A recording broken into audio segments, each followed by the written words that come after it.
നമസ്കാരം.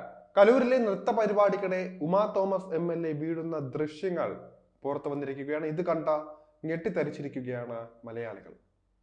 നമുക്ക് ആ സ്ഥലപരിമിതി ആ ദൃശ്യങ്ങളിൽ നിന്ന് തന്നെ വ്യക്തമായതാണ്. ഇത്രയും കെയർലെസ് ആയി ഒരു പരിപാടി സംഘടിപ്പിച്ച അതിലൊരു അപകടം ഉണ്ടായതിനു ശേഷവും അവർ പരിപാടി തുടർന്നെങ്കിൽ എത്രത്തോളം മനുഷ്യത്വമില്ലാത്ത നടപടികളാണ് അവർ ചെയ്തതെന്ന് ഓർക്കുക. ഉമാ തോമസ് MLA ആദ്യം കസേരയിൽ ഇരിക്കുന്നതും പിന്നാലെ സിജോയ് വർഗീസ് അടുത്ത കസേരയിലേക്ക് മാറാൻ അഭ്യർത്ഥിക്കുകയും ചെയ്യുന്നു.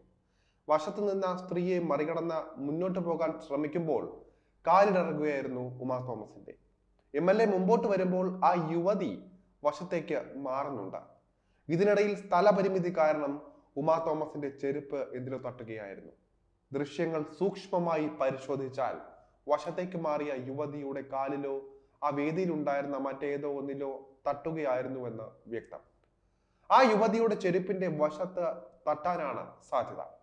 വീഴാൻ പോകുന്നതിനിടെ റിബൺ കെട്ടിവെച്ച കമ്പിയിൽ പിടിക്കുന്നുണ്ട് എങ്കിലും റിബൺ കെട്ടിയ സ്റ്റാൻഡിനൊപ്പം തന്നെ MLA താഴേക്ക് പതിക്കുകയായിരുന്നു. ആ റിബണിന് പകരം അവിടെ ഒരു ശക്തമായ സുരക്ഷാ സംവിധാനം ഉണ്ടായിരുന്നുവെങ്കിൽ ഉമാ തോമസ് MLA താഴേക്ക് വീഴില്ലായിരുന്നു. അതായിരുന്നു സത്യം. ഗാലറിയിൽ ബാരിക്കേഡ് ഉപയോഗിച്ച സുരക്ഷ ഒരുക്കിയിരുന്നില്ല എന്ന ദൃശ്യങ്ങളിൽ വ്യക്തമാണ്. VIP ഗാലറിയിൽ നടന്നു പോകുന്നതിന് മതിയായ സ്ഥലം വിട്ടിട്ടില്ല. സുരക്ഷയ്ക്കായി കൈവരിയും സ്ഥാപിച്ചിട്ടില്ല. മതിയായ സുരക്ഷയില്ലാതെ അശ്രദ്ധമായാണ് സ്റ്റേജ് നിർമ്മിച്ചതെന്ന് FIR-ലും പറയുന്നുണ്ട്. തൊട്ടടുത്ത കസേരയിൽ സിറ്റി പോലീസ് കമ്മീഷണർ ഉട്ട വിമലാദിത്യയാണ് ഉണ്ടായിരുന്നത്. മന്ത്രി സജി ചെറിയാനും എല്ലാം കണ്ടു തന്നെ നിൽക്കുന്നുണ്ട്. ഇതും പുറത്തു വന്ന ദൃശ്യങ്ങളിൽ വ്യക്തമായി കാണാം. സജി ചെറിയാൻ അപകടം കണ്ട താഴേക്ക് നോക്കുന്നുണ്ട്.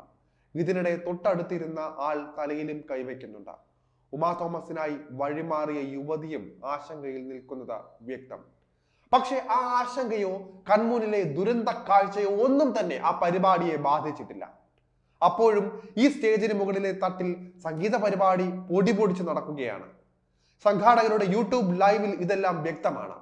അപകടത്തെക്കുറിച്ചോ അതിൽ MLAക്ക് വേണ്ടിയുള്ള പ്രാർത്ഥനയോ ഒന്നും തന്നെ സംഘാടകർ ആ പരിപാടിക്കിടെ പങ്കുവച്ചില്ല. അവർ അവരുടെ പരിപാടിയുമായി മുന്നോട്ട് പോവുകയായിരുന്നു. അതേസമയം ഈ അപകടം സംഭവിക്കുമ്പോൾ കമ്മീഷണറും GCDA ചെയർമാനും വേദിയിലിരിക്കുന്നത് കുന്തം വിഴുങ്ങിയ പോലെയാണെന്ന് വിമർശിച്ച DCC അധ്യക്ഷൻ മുഹമ്മദ് ഷിയാസ് രംഗത്ത് വന്ന് പറയുകയും ചെയ്തു.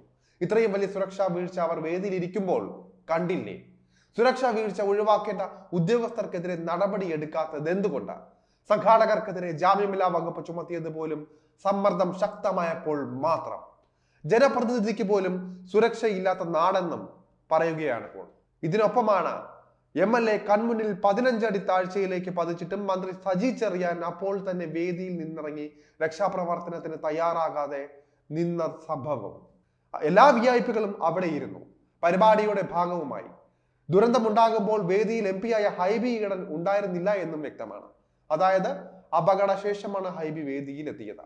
അതേസമയം കലൂരിലെ നൃത്ത പരിപാടിയുടെ മുഖ്യ സംഘാടകരായ മൃദംഗാംശന്റെ സാമ്പത്തിക സ്രോതസ്സിൽ അന്വേഷണം തുടങ്ങിയിട്ടുണ്ട്.